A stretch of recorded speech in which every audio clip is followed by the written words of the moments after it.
چہرے اترے اترے، چہرے افسردہ، آنکھیں سونی سونی، جس کے پاس بیٹھو دکھڑا لے کر آتا ہے۔ بہت پریشان ہوں مولانا صاحب، پریشان ہوں سید صاحب، کوئی تعویذ دے دے، مجھے کوئی عمل بتا دیں، کوئی وظیفہ بتا دیں، یا میرے لیے دعا کر دیں۔ بڑی معذرت کے ساتھ میں مایوس کرنے نہیں آیا، لیکن ایک بات آپ سے کہنا چاہتا ہوں، اگر کرتوت اچھے نہیں ہو، ابراہیم علیہ السلام دعا کریں تو بھی دعا ابراہیم کی برکت قوم کو نہیں ملتی۔ اگر کرتوت اچھے نہیں ہو تو جب دعا ابراہیم کی برکت نہیں ملتی تو کسی عام آدمی اور کسی امام کی، کسی پیر کی، کسی انسان کی دعا کی برکت ہمیں کہاں؟ خلیل کی دعا۔ آپ کو اگر برا لگتا ہے تو میں قرآن کا حوالہ دے رہا ہوں، جس وقت قوم لوط پر قدرت نے عذاب نازل کرنے کا فیصلہ کیا تو ابراہیم علیہ السلام کو خبر ہوئی کہ میرے بھتیجے لوط علیہ السلام جس بستی میں رہتے ہیں ان کی قوم پر اللہ نے عذاب نازل کرنے کا فیصلہ کر لیا ہے۔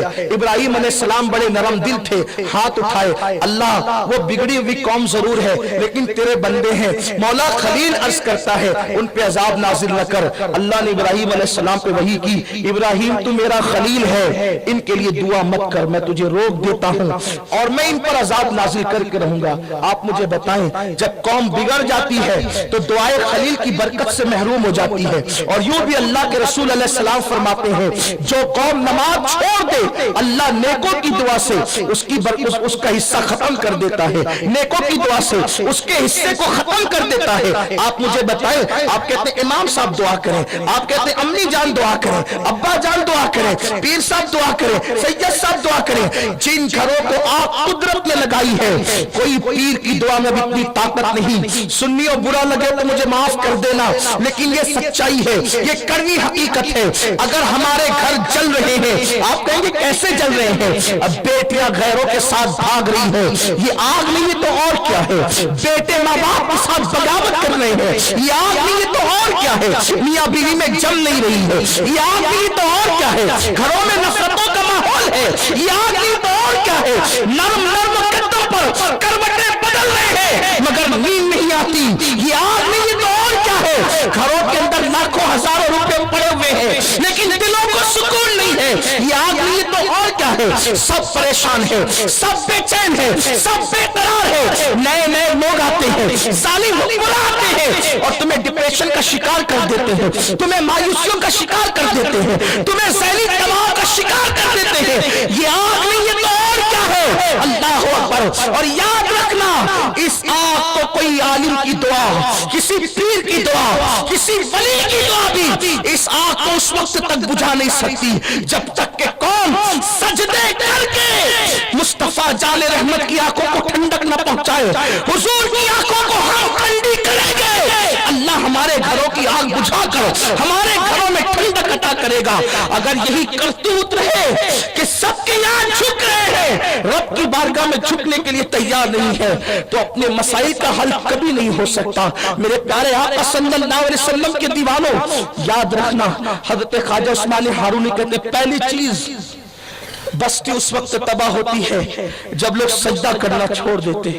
دوسری چیز جب قوم کے لڑکے قوم لوط کے اعمال کرنے لگتے ہیں، جب قوم کے مرد قوم لوط کے اعمال میں جو ہے وہ ڈوب جاتے ہیں، اللہ بستی تباہ کر دیتا ہے۔ ہو سکتا ہے کوئی شرم محسوس کرے اس کو سننے میں، لیکن میں یہ بات بالکل بغیر کسی جو ہے وہ بغیر کسی خوف کے اور لامت و لائم کے خوف کے بغیر یہ بات کہنا چاہتا ہوں۔ جب لوگ بے حیائی کرنے میں خوف نہیں کرتے تو بے حیائی سے روکنے میں ہمیں شرم اور خوف کرنے کی کیا ضرورت ہے؟ اللہ اس کا رسول حق بیان کرنے میں کبھی حیا نہیں کرتے۔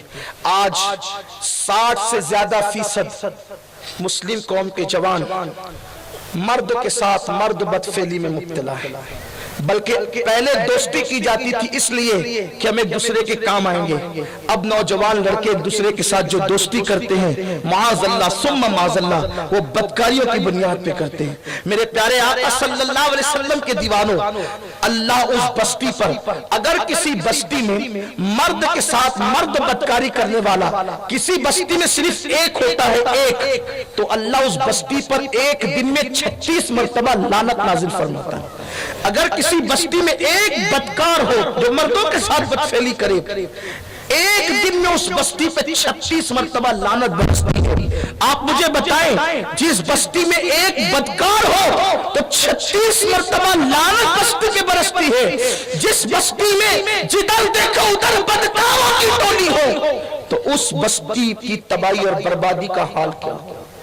آپ جانتے ہیں یہ بدکاری اور بدفعلی جس میں آج ہمارے جوان فلمیں دیکھ کر، سیریل دیکھ کر اور انٹرنیٹ کی گندی فلمیں دیکھ کر جس بدکاری کے اندر مبتلا ہے، مرد مردوں کے ساتھ، عورتیں عورتوں کے ساتھ، اس کا انجام کیا ہے؟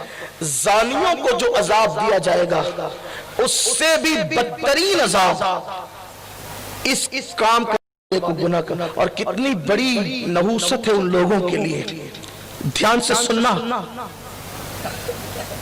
جو مرد کے ساتھ بدکاری کرے وہ کہیں بھی مرے، فرشتے اس کو کہیں بھی دفن ہو، فرشتے اس کو اٹھا کر فوری طور پر قوم لوط جہاں ہے وہاں لے جا کر کے اس کو دفنا دیتے ہیں. اور قوم لوط جہاں ہے اس بستی پر اب بھی لعنت برس رہی ہے. کتنا بڑا نقصان ہے. مولا کائنات نے فرمایا تھا جو مرد کے ساتھ بدکاری کرتے پکڑا جائے اس کو آگ میں جلا ڈالو. صدیق اکبر نے کہا تھا اس پہ دیوار گرا دو، اس کو اپنے معاشرے سے نکال دو، اس لیے کہ یہ بڑا بھیانک جرم ہے. حضرت ابراہیم علیہ السلام نے دعا کی، وہ لوطی بچ نہ سکے. آپ جانتے ہیں حضرت خواجہ عثمان ہارونی اللہ کے رسول کا فرمان بیان کرتے ہوئے کہہ رہے ہیں کہ بستی تباہ ہوتی ہے جب مرد کے ساتھ بدکاری کرنے لگتے ہیں. تو آئیے وہ بدکاری جس تک لوگ پہنچتے ہیں وہ تو بہت بڑا پاپ اور جرم ہے. صرف کسی کو بدی کی نظر سے دیکھنا، مرد کو بدی اور پاپ کی نظر سے دیکھنا کتنا بڑا جرم ہے وہ سن لیں.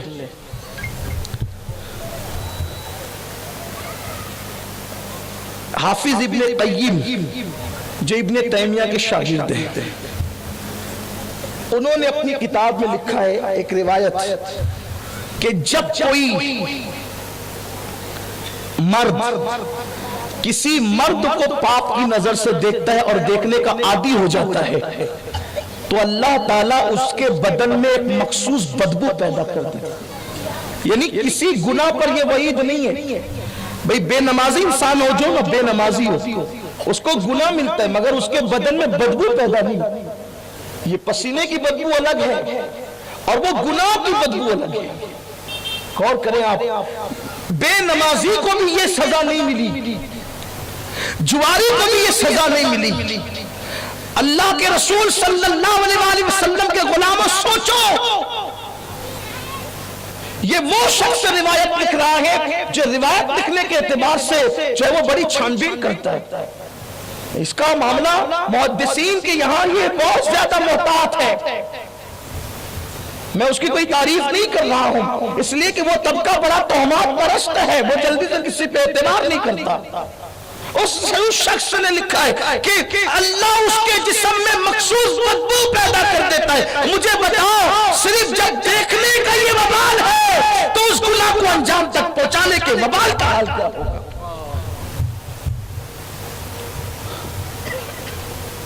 ایک بزرگ فرماتے ہیں کہ میں حافظ قرآن تھا، حافظ قرآن، اور اپنے پیر و مرشد حضرت خواجہ حسن بصری کے ساتھ ایک بازار سے جا رہا تھا تو ایک یہودی کا لڑکا بڑا خوبصورت تھا، وہ جا رہا تھا. میں نے اس کی طرف دیکھا اور میرے دل میں الگ الگ خیال ہے. میرے پیر خواجہ حسن بصری نے کہا کیا دیکھ رہے ہو؟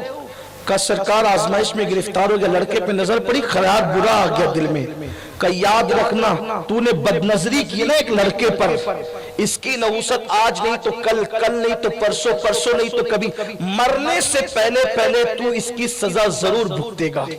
اور وہ بزرگ فرماتے صرف 3 سال بیتے تھے، 3 سال میرا چہرہ کالا پڑنا شروع ہوا، اور جو میں حافظ قرآن تھا میرا حفظ قرآن میں بھول گیا۔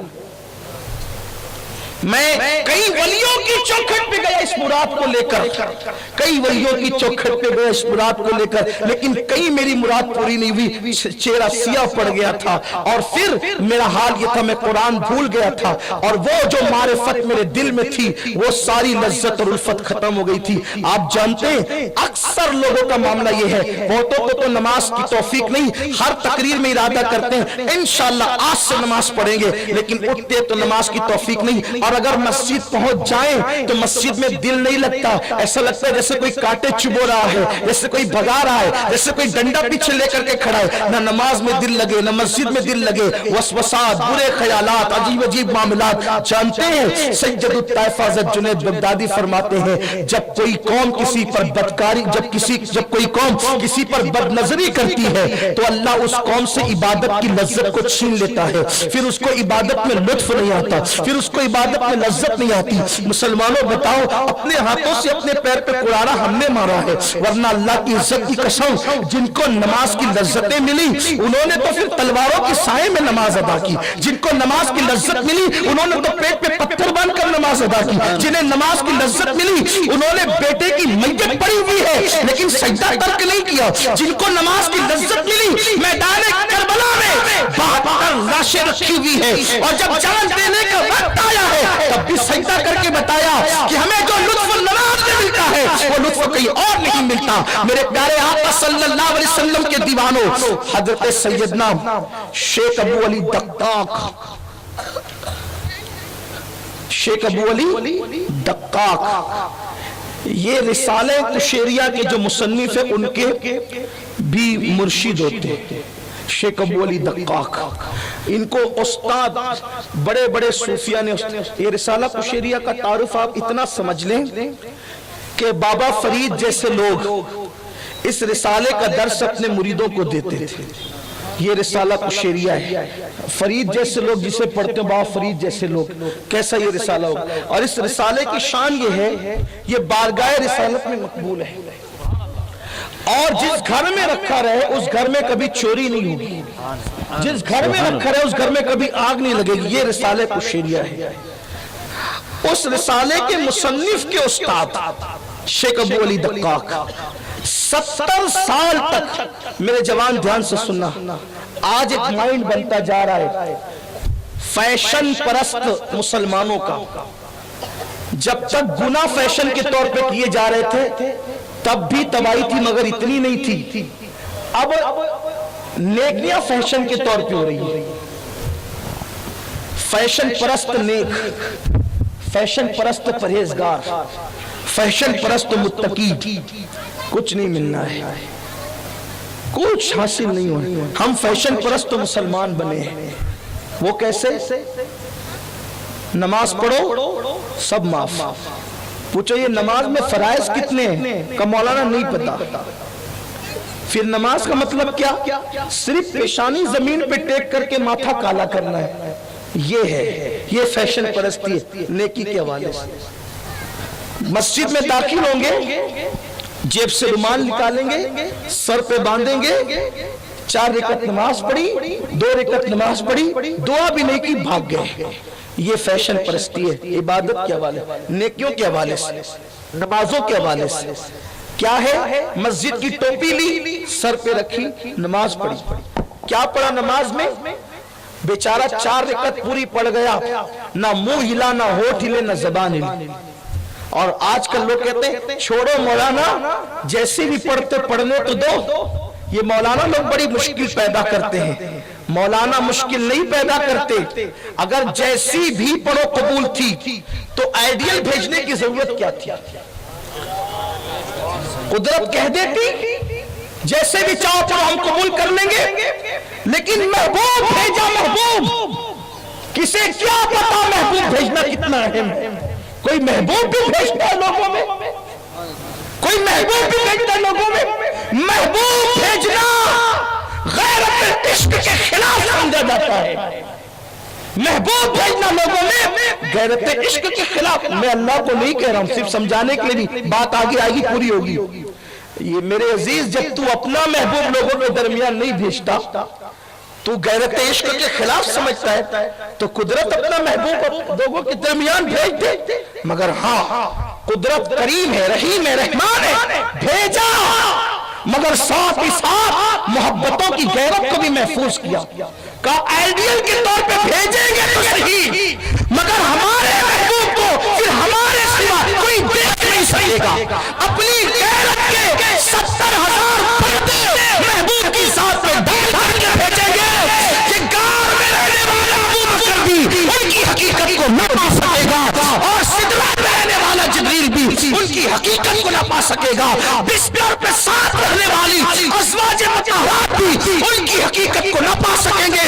ہزاروں جبرائیل الجھے ہوئے ہیں گرد منزل میں، نہ جانے کس بلندی پر ہے کاشانہ محمد کا. نعرہ تکبیر، یا رسول اللہ، یا رسول اللہ، زندہ باد، زندہ باد، اللہ اکبر. ارے غیرت کے پردے ڈال کے بھیجے، اسی لیے تو فرقے بن گئے، ورنہ فرقے بنتے کیوں تھے؟ اگر کوئی کپڑے کا ایک پردہ ڈال کے اسٹیج پر آئے تو مجمع میں گروپ بن جائیں گے. کوئی کہے گا میر القادری، کوئی کہے گا حافظ اظہر، کوئی کہے گا مولانا صاحب، کوئی کہے گا پیر صاحب، کوئی کہے گا فلاں صاحب، کوئی کہے گا فلاں صاحب. جتنے منہ اتنی باتیں اور اتنے گروپ. تو اللہ نے محبوب پر ایک کپڑے کا نہیں، اپنی غیرت کے 70,000 پردے ڈال کر بھیجے.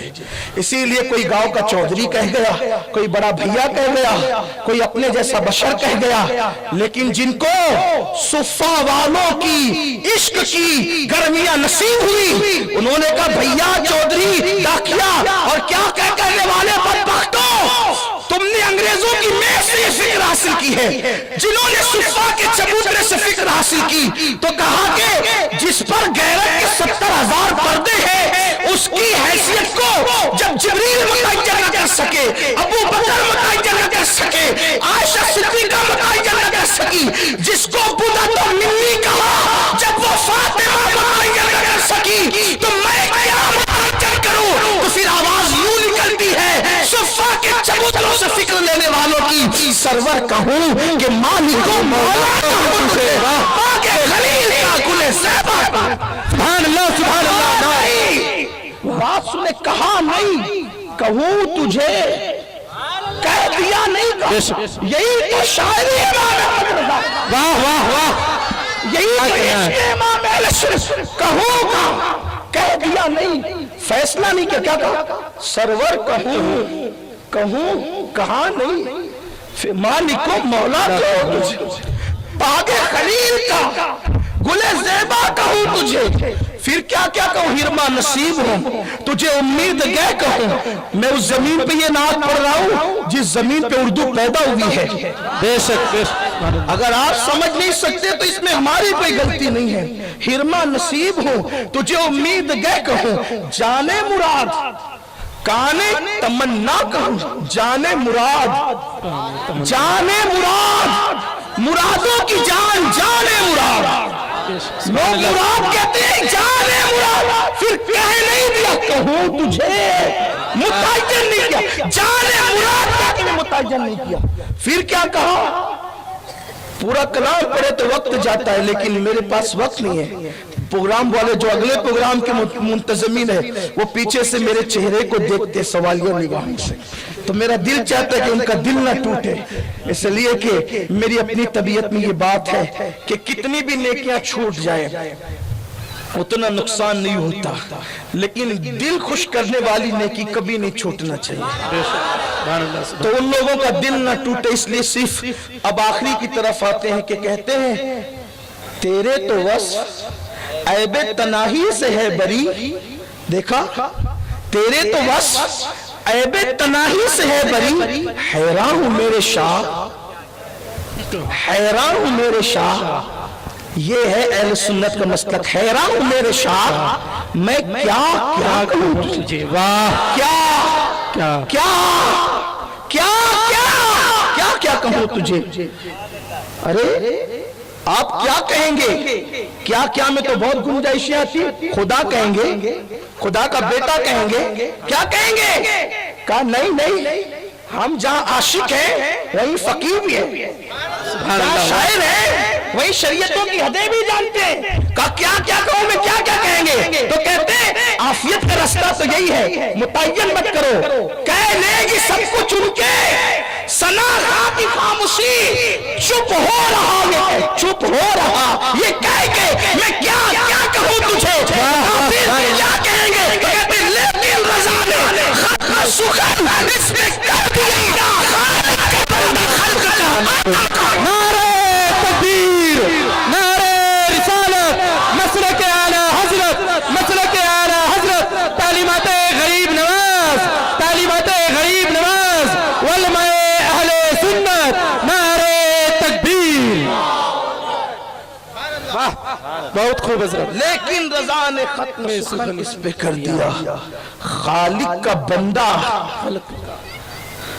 بس یہی ہے بات، ورنہ متعین کون کرے، کیا کرے. تو عرض یہ کر رہا تھا میرے پیارے آقا صلی اللہ علیہ وسلم کے دیوانوں کہ شیخ ابو علی دقاق بہت بڑے بزرگ 70 سال تک رات بھر عبادت کرتے رہے. کتنے؟ 70. اور ہر دن روزہ رکھتے ہیں. اور ہم فیشن پرست مسلمان. اور یہ بات کہی جاتی ہے کہ مولانا جو جیسے چاہے نماز پڑھنے دو، جو کر رہے کرنے دو. آئیڈیل بھیجا قدرت نے، اور اس آئیڈیل نے کیا کہا؟ جیو جی میں آئے ویسے مت پڑھو. کیا کہا؟ تعین کیا، صلو کما رأیتمونی اصلی، جیسے میں نماز پڑھتا ہوں، مجھے جیسے نماز پڑھتے دیکھتے ہو ایسے پڑھو. کیسے بھی نہیں، جیسے مجھے پڑھتے دیکھتے، جیسے مجھے. ہاں ایک بات مجھے اور یاد آئی یہاں. کیا فرمایا؟ یہ نہیں کہا، توجہ آپ کی، مشکل تو نہیں ہو رہی بات. ہاں توجہ آپ کی. یہ نہیں جیسے میں پڑھتا ہوں، سرکار نے یہ کہ جیسے میں پڑھتا ہوں ویسے پڑھو. یہ نہیں کہا، کیونکہ جانتے ویسے تو جبریل بھی نہیں پڑھ سکتے. جیسے میں پڑھتا ہوں ویسے تو صدیق بھی نہیں پڑھ سکتے. کیوں؟ اس لیے کہ حضور جیسی نماز کون پڑھے؟ ارے حضور کا سونا اور کسی کا عبادت کرنا جب دونوں برابر نہ ہو سکا، کیونکہ ان کا سونا کیا ہے؟ وہ سو جائے تو معراج منامی، وہ جاگے تو خدا سے ہم کلام. ان کے سونے جیسا کسی کا سجدہ نہیں ہو سکتا، تو ان کے سجدے جیسا کسی کا سجدہ کیسے ہو سکتا؟ تو پتا چلا جب کوئی ان کے جیسا نیند میں برابر نہیں ہو سکتا تو سجدے میں کوئی ان کے برابر کیسے ہو سکتا؟ اس لیے یہ نہیں کہا کہ جیسے میں نماز پڑھتا ہوں ویسے پڑھو. کہا وہ کچھ نہیں، کوئی نہیں کر سکے گا. پھر نماز کیا ہوگی؟ میرے جیسی تو کوئی پڑھ بھی نہیں سکتا. حضور یعنی میں نہیں، میں نقل کر رہا ہوں حضور کی بات، آپ کو شبہ نہیں ہونا چاہیے. حضور جیسی کوئی نہیں پڑھ سکتا. تو کافر جیسے مجھے دیکھتے ہو، حضور نے کہا صلو کما رأیتمونی. رائتا اور رأیتمونی، جیسے مجھے پڑھتے دیکھتے ہو. ہاں جیسے مجھے پڑھتے. اس کا مطلب یہ کہ جس کے دیکھنے میں جتنا توجہ ہوگا، جس کے دیکھنے میں جتنی گہرائی ہوگی، وہ اس کے مطابق پڑھے گا، دیکھے گا. اسی لیے صدیق اکبر نے دیکھا تو اس طرح پڑھا، فاروق اعظم نے دیکھا اس طرح پڑھا، عثمان غنی نے دیکھا اس طرح پڑھا، علی پاک نے دیکھا اس طرح پڑھا، حسن پاک نے دیکھا اس طرح پڑھا، حسین مجتبیٰ نے دیکھا اس طرح پڑھا، سیدہ فاطمہ نے دیکھا، اماں عائشہ نے دیکھا. جس نے جیسے دیکھا اس طرح پڑھا. مجھے جیسے پڑھتے دیکھتے ہو ایسے دیکھ، ویسے پڑھو. اب وہ روایتیں ہم تک چلی آئی، ایسے پڑھا، ایسے پڑھا، ایسے پڑھا. ایک بات، اگر حضور علیہ السلام کی دیکھی ہوئی نماز، پڑھتے دیکھتی ہوئی نماز اگر ہم پڑھیں، دھیان ہے آپ، اگر ہم حضور والی نماز پڑھیں، مولوی والی نہیں، حضور والی نماز،